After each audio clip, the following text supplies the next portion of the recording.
Welcome to this episode of the Harpreet Singh show. थोड़ा मेरा साथ होंगे जी मंडे टू थर्सडे रात ਨੂੰ 10 ਤੋਂ ਲੈ ਕੇ 11 ਵਜੇ ਤੱਕ, ਮੰਡੇ ਟੂ ਫਰਾਈਡੇ ਸਵੇਰੇ 8 ਤੋਂ ਲੈ ਕੇ 9 ਵਜੇ ਤੱਕ, ਅਤੇ ਸੈਟਰਡੇ ਨੂੰ 2 ਵਾਰੀ ਪ੍ਰੋਗਰਾਮ ਤੁਹਾਡੇ ਤੱਕ ਲੈ ਕੇ ਆਉਂਦੇ ਹਾਂ, ਦੁਪਹਿਰ ਨੂੰ 2 ਤੋਂ ਲੈ ਕੇ 3 ਵਜੇ ਤੱਕ ਅਤੇ ਰਾਤ 9 ਤੋਂ ਲੈ ਕੇ 10 ਵਜੇ ਤੱਕ। ਅੱਜ ਦੇ ਇਸ ਪ੍ਰੋਗਰਾਮ ਵਿੱਚ ਤੁਹਾਡੀ ਮੁਲਾਕਾਤ ਕਰਵਾਉਣ ਜਾ ਰਹੇ ਮਿਸਟਰ ਅਜ਼ੀਮ ਦਾਇਆ ਨਾਲ, ਜਿਹੜੇ ਕਿ ਪ੍ਰੈਜ਼ੀਡੈਂਟ ਹਨ ਮੁਸਲਿਮ ਫੂਡ ਬੈਂਕ ਦੇ।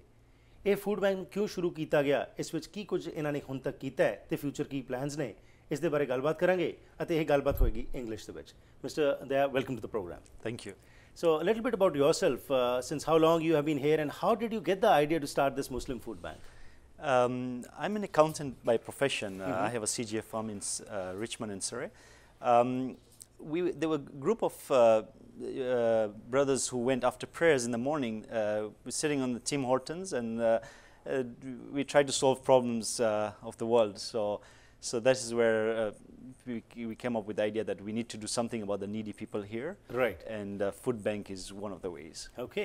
Now, when you said that we discussed these days and how Islam is being projected today, it's a different kind of image which is coming in the Western media. Was that one of the inspirations that you thought of coming up with something to show that actually Islam means something different? I think that's a result of the idea. Our idea was sincerely to help people, but then we thought it's actually part of our faith. Right. So it'll also, as an advantage, people will be able to see that we are not as the media depicts. Right. We are here to serve humanity. We are here to help people. We do a lot of good. Wonderful. So this discussion led to the creation of the Muslim Food Bank. So when did this happen, and how did you mobilize the people and spreading this message to start a food bank? Because in these advanced countries where we are, it's quite strange that here also people need a lot of help. So if you could let us know, take us back into how it started, how you have grown over the years, and what all you're doing. So this, the idea came up in March of 2010, but with planning and all that, we had our first town hall meeting on June 2010. That's where we called the leaders of various communities to come, and we did a presentation to them, and we explained them what is our purpose. Right. That we were here to serve humanity for the sake of God, as part of our faith.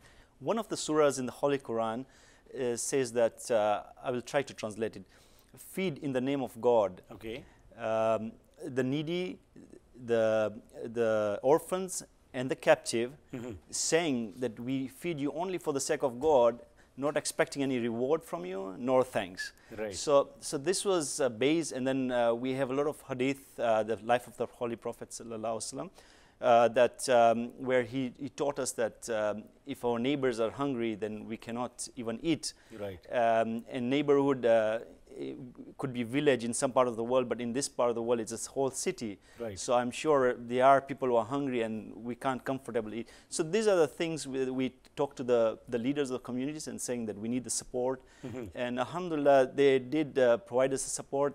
So we went, we formed a team, and we incorporated ourselves, got a charitable application done, and we got our charitable status. Okay. So July 6th was our incorporation date,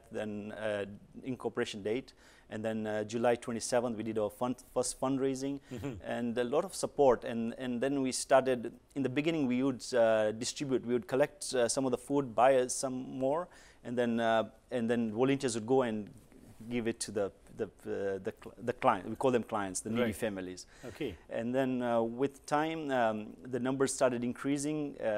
Maybe we reached around 80 clients, or mostly families. Right. And then it was very difficult to transport. So then we got them to come. Then there was one masjid, it's Masjid Huda in Grosvenor in Surrey. Okay. So they opened their doors, and we could use their facilities. Right. So then, one of the brothers one of the families, it was families coming together. So one of the families, he gave his garage to store the foods. Okay. And then one of the family took the telephone calls and paid for the phone bills, and one of the families, they did some promotion. So we had a lot of families coming together. Okay. And then so we would bring the food to the masjid, and we would get some guys to pick them up from Gateway Station. Right. They would go with the trucks and bring some of the clients who couldn't make it.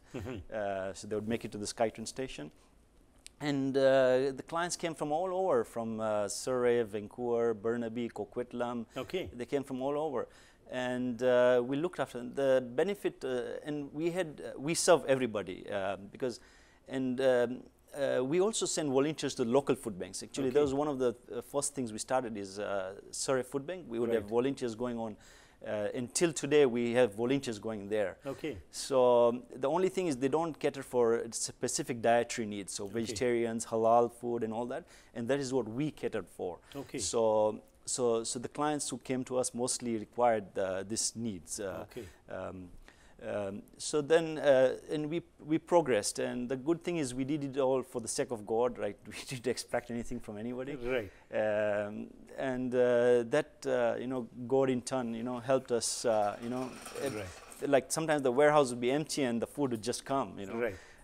Sometimes we think where the money is going to come, and a donor would give a $5,000 check. So we saw miracles on a daily basis, and the clients. There were times when this volunteer would go. When we were delivering, he went. I'll tell you one story where he knocked on the door and he could hear the kids crying and all that. And this lady opens the door, and she couldn't believe she's seeing someone with food. And then the story goes that she was not our client. The guy had moved out, and she had just moved in, and she was actually desperately looking for food and thinking where the food will come from, and here there was someone actually giving her food. Right. So it was like a miracle for her, right? So stories like that really motivated us, and that's how you started, and today it's a great success. Yes, today we are looking after approximately 200 families. Wow. And we have our own warehouse location now. Right. And a lot of people, we have hundreds of volunteers. For every event, we need 30 to 40 volunteers. So we have hundreds of volunteers that come down from young, elementary school, high school kids, to elders, to university kids. Right. It's very exciting. Wonderful. Mr. Azim Daya, thank you very much for your time, for starting this initiative. So we will talk about this in Punjabi also after this break with one of other representatives of the Muslim Food Bank. Thank you very much and best wishes. Thank you very much. एक छोटी जी लेने जी break ਤੋਂ ਬਾਅਦ ਵਾਪਸ ਆਵਾਂਗੇ ਤੇ ਉਸ ਤੋਂ ਬਾਅਦ ਪੰਜਾਬੀ ਵਿੱਚ ਗੱਲਬਾਤ ਹੋਏਗੀ ਕਿ ਕਿਸ ਤਰੀਕੇ ਨਾਲ ਇਹ ਸਾਰਾ ਕੰਮ ਕੀਤਾ ਜਾ ਰਿਹਾ ਹੈ ਅਤੇ ਜਿਸ ਤਰ੍ਹਾਂ ਮਿਸਟਰ ਅਜ਼ੀਮ ਦਇਆ ਨੇ ਦੱਸਿਆ ਇਸ ਸੰਸਥਾ ਦੀ ਹੋਂਦ ਦੇ ਬਾਰੇ ਆਓ ਹੁਣ ਆਰਗੇਨਾਈਜੇਸ਼ਨਲ ਲੈਵਲ ਦੇ ਉੱਤੇ ਕਿਸ ਤਰੀਕੇ ਨਾਲ ਲੋਕਾਂ ਨੂੰ ਇਕੱਠੇ ਕਰਕੇ ਇਹ ਸੇਵਾ ਕੀਤੀ ਜਾ ਰਹੀ ਹੈ ਇਸ ਬ੍ਰੇਕ ਤੋਂ ਬਾਅਦ ਤੁਹਾਨੂੰ ਜਾਣੂ ਕਰਾਉਂਦੇ ਹਾਂ